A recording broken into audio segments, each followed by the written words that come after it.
Hi guys, this is Katja with Creators Image Studio. It's time for a tutorial again, and today I am sharing with you the technique to create these kinds of cover pieces, by which I mean if you are working with a wire binding system, you will have to wrap a piece of chipboard like this one in its entirety and do it up and then use it as a cover. So it's this type of wrapping a piece of chipboard that I am teaching you today.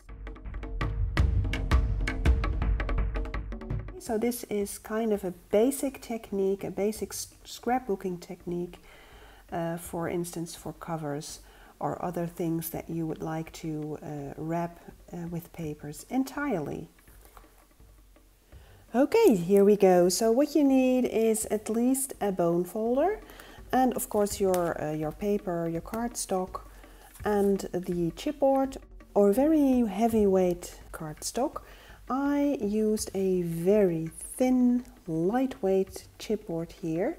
It's perhaps even a very heavyweight cardstock, but you could do the same technique with actual chipboard. So what I'm going to show you is in general.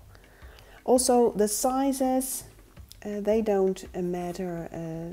So this particular size here I chose because I am creating some booklets, and they are actually 11 centimeters by 13.5 centimeters. However, you can of course choose any size you like, and the technique that you do for wrapping your paper, so the sizes that you need, what I tend to do is about 2 centimeters on each side.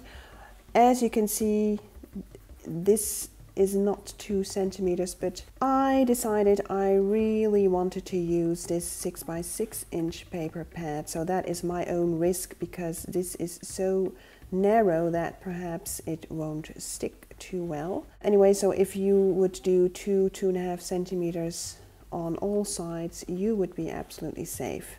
So with your smaller booklets, you could actually very well use this 6 by 6 inch size paper. And of course there's your 12 by 12 inch sizes to do larger pieces of chipboard. So as I said, this is about the technique and not to recreate this particular specific booklet that I'm doing here. Okay, so I did some prep work.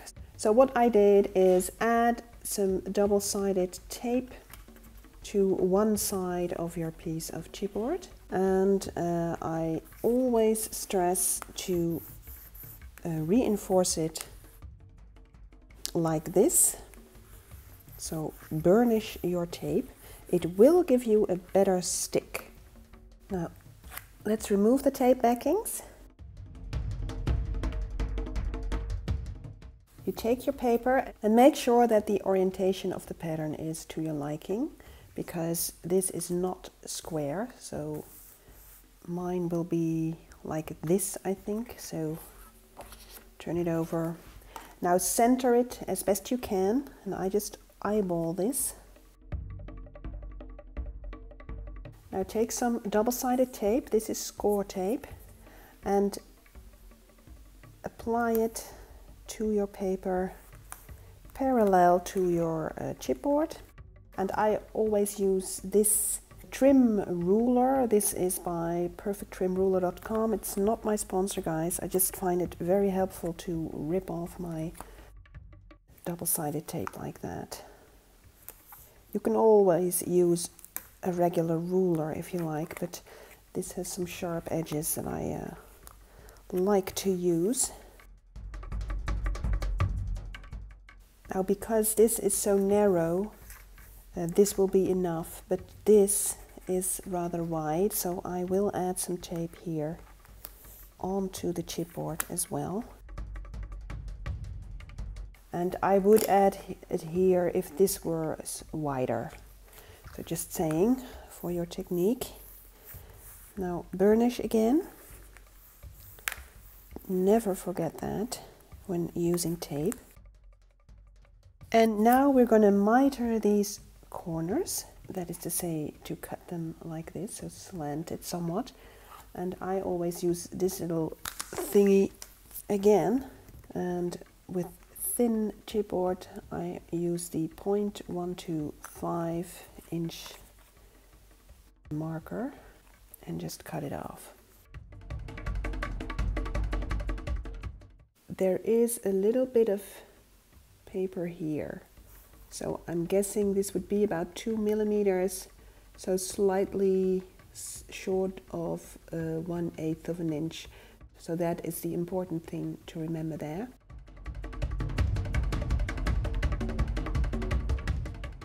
Now if you're working on, say, an album cover that may be a bit larger, or there may be a spine attached, then you can also use a pen to draw the lines that you need and then cut them off like so. So this is only because this is very freely movable. Now before we start the actual wrapping, I always use some distress ink to get rid of the white edges here. You can choose any color you like, of course. You can choose a contrasting color or a coordinating color or a very neutral color. I have used old paper. All right, now to wrap it, you're first going to create a fold line here. Now again, with larger album covers or when it's difficult to move, you can always use a bone folder and then score along the chipboard like this and do it on all 4 sides. But when you are creating a smaller piece like mine here, you can simply fold it like this. Just fold it over. Very simple and very quick to do. Okay, first remove the double-sided tape on all sides, or at least the 2 short sides and 1 long side like this, and wrap the long side first like this, then the second long side, and if your piece is square, just to take 2 opposing sides, opposites of each other. All right, so they are wrapped, and now we're going to fold these sides here, these corners, inward like this. Just flatten them.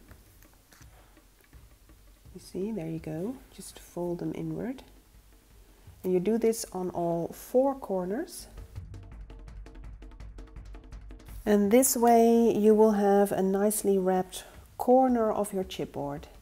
That is important, otherwise it will stick out. And then you wrap it. So there you go. Here is your wrapped piece of chipboard.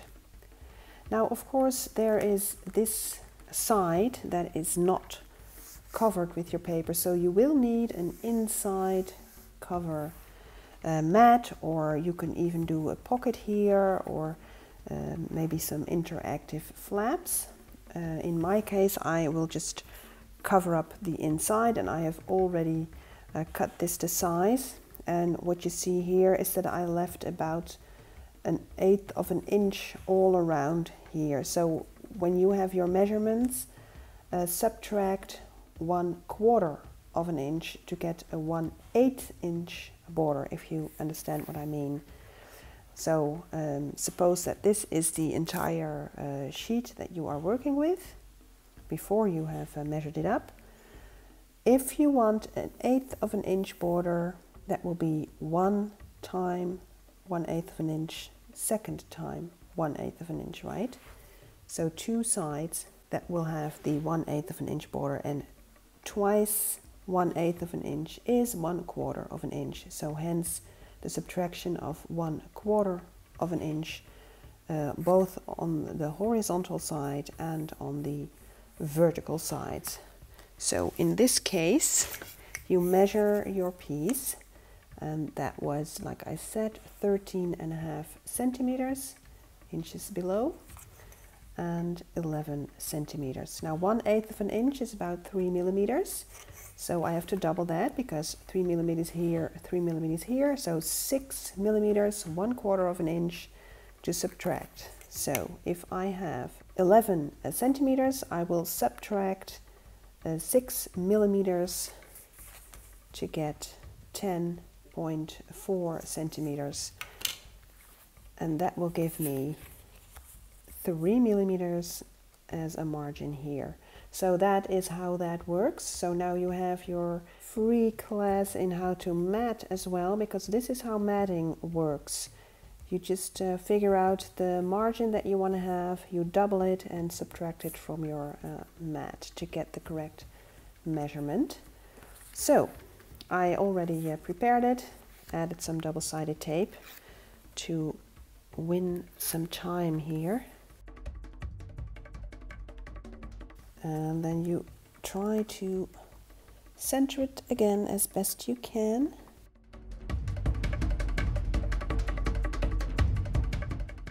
And there you go. So I of course did a second one as well. So this is going to be a booklet. So like this actually. So I will punch some holes here like I did here. And then I have my front and back covers to get a booklet. And let me show you that as well. So what you see here is my cinch binding tool to get some wire binding done. So I'm going to use these to bind the little booklet. So first I have to punch some holes, and I already figured out what the center is. There is a center mark here, and you can even move this to the side to get larger covers done. However, this will fit just fine. Let me see if this is straight. Yes, this is the side I want to go. So as I said, I already figured out what the center is, and then I just punch the holes.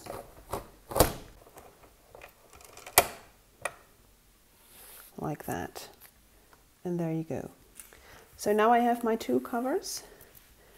And I already cut the wires here to size to fit my 10 holes here. And I have already done the insides of this booklet, which is plain printed paper, and I created a networking booklet, as it were. So this is going to be a gift for a colleague who has a new job. And this is to help her network the people that she doesn't know yet. So she can write her name here, and then each page is the same. So this says name, so the name of the person that she is meeting, what this person is doing in that organization, what his or her job is, the department that he or she works at, and then here she can jot down some notes to explain to herself mainly what the links are to her own job or her own area of work, and to do some notes. So I designed this myself, and for those of you who want to do your own networking booklet, I have created an English version, an English language version of this booklet for you all as a downloadable PDF file. So you will have to do your own printing, but I have done all the measuring to get this done on an A4 sheet of paper and then have it double-sided. So that took me a lot of time to get that right. So I have done 4 different color sets, and I have done them in Dutch and as well in English for you guys, and it is in my Etsy shop, and you will find it there for a very, very, very affordable little price there. So that is if you want to create one of these booklets yourself. So these are, I think, about 30 pages on printing paper. So here's my cinch again, this time in a different angle, because now I'm going to need this space here. But you just click this in here, and then you can do your pages. So I had the settings already done to accommodate the width of my binding here, my wire binding. I put it inside and then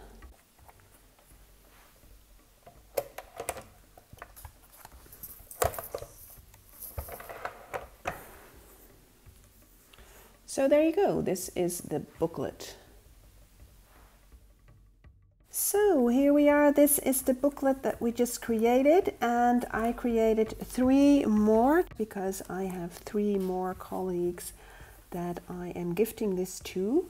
So I use different kinds of papers and colors, and each of them is of course customized to hopefully fit each individual's taste. So I also did up the insides in fitting colors, matching the colors of the cover, as you can see. So all of these are networking booklets. Like I just told you, there's a template for this in my Etsy shop, and this is the one you already saw. And I also did a little bit of a waxing technique here, so doing up the edges. And I used some gilding wax for that, so you just rub it on with your fingers to get a different effect, and you can use different colors, of course, different colors of wax. And then if you want to stamp something, use some StazOn ink or other ink that is fit to cover non-porous surfaces. So this was my technique tutorial to wrap your chipboard covers, especially if you're going to create a wire-bound little albums or booklets. So I hope you enjoyed this technique tutorial. If you do, please press the like buttons and subscribe to my channel if you want to see more of these and other videos. So thank you for watching, and I will see you next time. Bye bye!